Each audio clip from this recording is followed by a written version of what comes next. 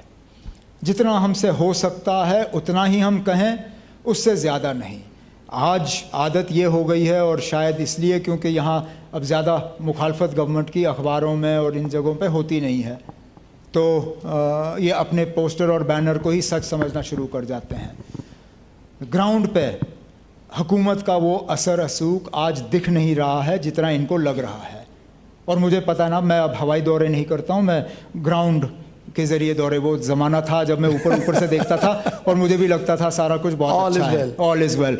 वो नीचे जब उतरता है ना बंदा, तब पता चल जाता है ना अब ऑल इज़ नॉट वेल। यहाँ कुछ लोगों को जो पोस्ट पे बैठे हैं, क्योंकि आज सच बोलने वाले बहुत कम हैं, अफसर आपको ज़्यादा सच नहीं बताएगा। तो क्या आप ये मानते हैं कि ऑफिशियल ब्रीफिंग्स या सीक्रेट ब्रीफिंग जो गवर्नमेंट को जाती है वो सही नहीं है, जिसकी वजह से रियल पिक्चर गवर्नमेंट के पास नहीं है? अब कितना बोलूँ मैं आपको, दिल की बात बताइए ना। दिल की बात, बिल्कुल दिल की बात सुनना चाहिए। मैं गवर्नर साहब को मशवरा दूं कि आप सीआईडी की ब्रीफिंग्स पे मत जाइए, वो बेड़ा गर्क करेंगे तुम्हारा। मैंने भी ना 6 साल सीआईडी की ब्रीफिंग्स हैं देखी, मैंने भी उनके वो डायरी देखी जो हर शाम को वो भेजते हैं, जिसमें वो रियासत के, उस वक्त तो रियासत था अब यूटी है, उसके हालात का आपको बता देते हैं। यहाँ तक कि मुझे उस वक्त याद है जब सीआईडी वाले मुझे मशवरा देते थे कि कौन सा आदमी किस इलाके में अच्छा खासा मजबूत है, जहाँ मैंने उनके कहने पे थोड़ी बहुत अपनी पार्टी में चेंज की, वहाँ मेरा बेड़ा गर्क हुआ। वहाँ मेरा बेड़ा गर्क हुआ। मैं ईमानदारी से आपसे कह रहा हूँ ना, क्योंकि उनके कहने में और ग्राउंड रियलिटी में थोड़ा मैंने फ़र्क देखा है। तो गवर्नर साहब, और अब क्या करें ना, अब कम से कम एक इलेक्टेड गवर्नमेंट का फ़ायदा ये है, अब 90 होंगे, 80 कितने थे, 87 थे, नहीं 83 थे ना हमारे, हाँ, उनमें से कई आपको ऐसे मिलेंगे जो आपको मतलब सिर्फ तारीफ़ नहीं करेंगे, जो कहें आके मिल के आपको सच बताएंगे, जो ज़मीनी हकीकत जो है आपके सामने पेश करेंगे। आज वो सिस्टम है ही नहीं, बिल्कुल नहीं है। जिन 30,000 वो इलेक्टेड नुमाइंदों की गवर्नर साहब ने बात की, उनमें से ज़्यादातर तो अपने इलाके में जा नहीं सकते, कॉलेजेस और हॉस्टलों में रह रहे हैं। जो मिलते हैं वो सिर्फ तारीफ़ करने जाते हैं, वो सिर्फ तारीफ़ करने जाते हैं कि उनको लगता है कि गवर्नर साहब कोई 15-20 लाख रुपए और सैंक्शन करके उनके इलाकों में काम कराएंगे, वो उनको नाराज़ नहीं करना चाहते। तो मुझे नहीं लगता है कि ज़्यादा लोग आज हैं जो गवर्नर साहब के पास पहुंचते होंगे उनको ग्राउंड सिचुएशन जो है सही बताने के लिए। ऐसे हालात में ठीक फैसले लेना बहुत मुश्किल है। कश्मीरी पंडितों की